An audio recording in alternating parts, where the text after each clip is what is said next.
मोहब्बत की दुकान तभी खुलेगी जब इलेक्शन आएगा। उससे पहले कोई मोहब्बत की दुकान नहीं, और मोहब्बत की दुकान जब खुलती है तो सेलेक्टिव होती है। मोनू मानेसर जो एक गुंडा है, जिसकी फेसबुक पर आप अगर उसकी प्रोफाइल देखेंगे तो सैकड़ों बंदूकें लेके वो लहराता हुआ अपने ग्रुप के साथ दिखता है। उसके ऊपर कई मुकदमे पहले से दर्ज हैं। अब जब परिवार वाले खुल के उसका नाम ले रहे हैं तो राजस्थान पुलिस उसकी कह रही है अभी जांच कर रहे हैं कि वो है कि नहीं है। अरे एक बार लाओ ना थाने में, अपने आप जांच हो जाएगी। लेकिन आपने क्या कार्रवाई की? एक आदमी गिरफ्तार हुआ, आज 9 दिन हो गए, 8 अभियुक्त हैं, एक अभियुक्त नहीं पकड़ पा रहे हैं, दूसरा एक से पहले से। ये जो कांड हुआ है ना, इसकी सच्चाई को अगर आप एनालाइज करेंगे और ज़मीनी तौर पर देखेंगे चीज़ों को, तो आपको ये पता लगेगा कि ये हालात और ये मामलात जो है वो कांग्रेस पार्टी में जिस तरीके से इंसाफ होना चाहिए और सरकारों में जिस तरीके से इंसाफ होना चाहिए, उस तरीके से इंसाफ ना हो करके इंसाफ जो है वो आधा अधूरा हो रहा है। और ये बात पहली बार नहीं हुई है। ये बात जब साहिल और मुदस्सिर को गोली लगी थी रांची में, उसके बाद भी वहाँ कांग्रेस और जेवीएम की सरकार है, वहाँ भी यही हालात हुए थे कि उनको कुछ नहीं फ़ायदा मिला और उनको कोई मुआवजा नहीं दी गया, कोई जुडिशियल इंक्वायरी नहीं की गई, ये नहीं पता किया गया कि पुलिस सर पे कैसे गोली मार देती है किसी के। उसके बाद मैंने उसके लिए राहुल जी को, प्रियंका जी को पत्र लिखा, और पत्र लिखने के बाद मैंने मांग की कि जुडिशियल इंक्वायरी की जाए, लेकिन कुछ नहीं हुआ। आज मैं उस मुकदमे को नेशनल ह्यूमन राइट्स कमीशन में लड़ रहा हूँ उनके मुआवजे के लिए। अब आप आ जाइए जुनैद और नासिर के मसले पर।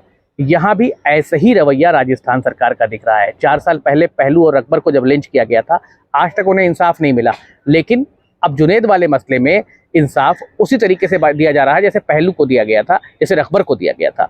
अब आप समझिए कि आज 9 दिन हो चुके हैं इस मसले को, एक आदमी गिरफ्तार हुआ है, 8 आदमी नामजद हैं, जबकि रिपोर्ट्स ये कह रही थी कि 24 घंटे तो वो आराम से घूमे, और वो सारे के सारे जो गुंडे हैं, जो जिन्होंने गुंडे का आतंकवादी कहिए, वो अपना फेसबुक लाइव तक कर ले रहे हैं, लेकिन पुलिस उन तक नहीं पहुंच पा रही है। ये मसला एक है। दूसरा, अगर आप ये कहें कि भीड़ तंत्र जो है वो पुलिस पर हावी हो गया है, तब तो फिर अब प्रशासन की ज़रूरत ही नहीं है, अब भीड़ ही और ये पंचायतें ही चीज़ों को चला लेंगी। और रही बात नेताओं की, तो न राहुल जी का कोई ट्वीट आया, न प्रियंका जी का कोई ट्वीट आया, न राष्ट्रीय अध्यक्ष खड़गे जी का कोई ट्वीट आया। अशोक गहलोत जी ने भी बहुत ढीले ढवाले तरीके से कुछ लोगों को बुलाकर घर में मिले वो अपने 2-3 दिन के बाद, लेकिन क्या मुआवजा 50 लाख होना चाहिए तो वो आप दे नहीं रहे हैं। नौकरियों की कोई घोषणा नहीं कर रहे हैं, फास्ट ट्रैक की कोई बात नहीं कर रहे हैं, अभियुक्तों को पकड़ नहीं रहे हैं, तो आप क्या इंतजार कर रहे हैं 9 दिन से? यही तो बात है कि मामला रफा दफा हो जाए, इसी चीज़ का इंतजार है कि, और साथ साथ जो उनके घर वाले हैं, जो चीफ प्रोटेस्टर्स हैं, उनके ऊपर कल आपने नोटिस भेज दिया। तो ये तो इस किस्म की कार्रवाई है कि जो इंसाफ मांगेगा उसे आप नोटिस भेज देंगे, उसे गिरफ्तार कर लेंगे, उसे बंद करवा देंगे, और जो आदमी नंगा जो है होके इस किस्म का बर्बर अपराध अंजाम देगा उसको आप खुली छूट दे देंगे कि जाओ भैया, तो कल को हौसले और बुलंद होंगे। और इस तरीके से अगर आप हमसे करेंगे और हमारा वोट लेने के बाद हमें इंसाफ नहीं मिलेगा, हम आपसे कोई भीख नहीं मांग रहे हैं किसी चीज़ की, हम सिर्फ ये मांग रहे हैं कि हमें जो एक नेचुरल जस्टिस है वो दीजिए। अगर आप वो भी देने में असमर्थ हैं तो फिर आपको वोट देने से और आपकी पार्टी में रहने से कोई फ़ायदा नहीं है। देखिए, जब राजस्थान सरकार में कन्हैया लाल का मसला हुआ था, हम सब ने उसकी मजम्मत की और हमने मांगा कि इंसाफ किया जाए फ़ौरन। और आपने देखा होगा कि जब वो लड़के दोनों जिन्होंने वो कांड अंजाम दिया था वो कोर्ट में पहुंचे तो वो लंगड़ा रहे थे, पैर से खड़े नहीं हो पा रहे थे।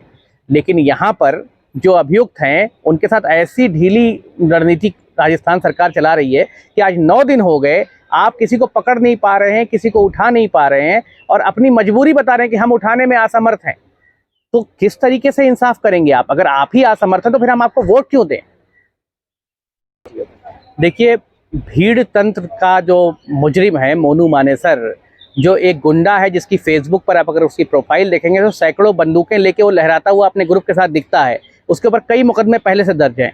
अब जब परिवार वाले खुल के उसका नाम ले रहे हैं तो राजस्थान पुलिस उसकी कह रही है अभी जांच कर रहे हैं कि वो है कि नहीं है। अरे एक बार लाओ ना थाने में, अपने आप जांच हो जाएगी। लेकिन अगर तुम इस काबिल नहीं हो, या तुम्हारे ऊपर कोई दबाव है पॉलिटिकली, या तुम सोचते हो कि वोट तुम्हारे ऊपर नीचे हो जाएंगे, तो फिर तुम क्या समझते हो कि हमें इंसाफ ना दे करके आप सिर्फ हमसे वोट की गुहार करेंगे और मोहब्बत की दुकान तभी खुलेगी जब इलेक्शन आएगा। उससे पहले कोई मोहब्बत की दुकान नहीं, और मोहब्बत की दुकान जब खुलती है तो सेलेक्टिव होती है कि किसी के लिए तो है, किसी के लिए नहीं है। तो ये बहुत बड़ा मसला है। दूसरी बात, राजस्थान पुलिस की कार्यशैली पर बहुत बड़ा सवाल उठता है। अभी आपने जुनैद के परिवार वालों को और कुछ लोकल वहाँ जो लोग थे, एक पत्रकार भी उसमें है, और भी कई उनके खास लोग हैं, जिनको आपने शांति भंग का नोटिस भेज दिया और कहा कोर्ट में हाजिर होइए। तो जो इंसाफ मांग रहे हैं, आप उनके लिए कितने तत्पर हैं कार्रवाई करने में, लेकिन आज तक आपने क्या कार्रवाई की? एक आदमी गिरफ्तार हुआ, आज 9 दिन हो गए, 8 अभियुक्त हैं, एक अभियुक्त नहीं पकड़ पा रहे हैं, दूसरा एक से पहले से दूसरा नहीं हो पा रहा है आपका। और तीसरी बात, मुआवजे की बात कर रहे हैं आप, कब देंगे आप मुआवजा? कैसे देंगे आप मुआवजा? और 20 लाख रुपए की आप बात कर रहे हैं, 50 लाख कन्हैया को दिया तो 20 लाख इन्हें क्यों दे रहे हैं? आप इन्हें भी 50 दीजिए। मानते हैं देखिए, अभी उत्तर प्रदेश में एक कांड हुआ था जिसमें दलित माँ बेटी ने, अरे ब्राह्मण माँ बेटी ने जान दे दी, और फौरन आपने देखा होगा ट्वीट जो है आला कमान के आ गए। अब वो तो उत्तर प्रदेश का मामला था, आप ऐसे कहेंगे तो उसमें उनकी क्या जरूरत थी? उत्तर प्रदेश के अध्यक्ष कर लेते।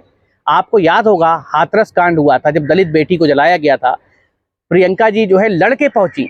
लखीमपुर आगरा कांड में राहुल गांधी और प्रियंका गांधी सड़क पर उतर के पुलिस से धक्का मुक्की करते दिखे, लेकिन इस कांड में खुद की सरकार है, एक फोन नहीं कर सकते, एक ट्वीट नहीं कर सकते। मल्लिकार्जुन खड़गे जी एक फोन नहीं कर सकते, एक ट्वीट नहीं कर सकते उनके फेवर में कि हाँ इन्हें इंसाफ दो। और जब आला कमान ही इंसाफ के लिए प्रेशर नहीं बनाएगा तो अशोक गहलोत जी की कार्यशैली पे बड़ा सवाल पहले से ही उठ रहा है, पहलू और अकबर के टाइम से ही। देखिए, मैं जब वहाँ गया था मैंने वहीं से कांग्रेस की प्राथमिक सदस्यता से अपना इस्तीफे का ऐलान कर दिया था। आगे सबसे पहला काम तो ये करना है कि जुनैद और नासिर के इंसाफ की लड़ाई को अभी और आगे बढ़ाना है और कोशिश करनी है कि उन्हें हर हाल में इंसाफ मिले। उसके बाद सियासत तो होती रहेगी।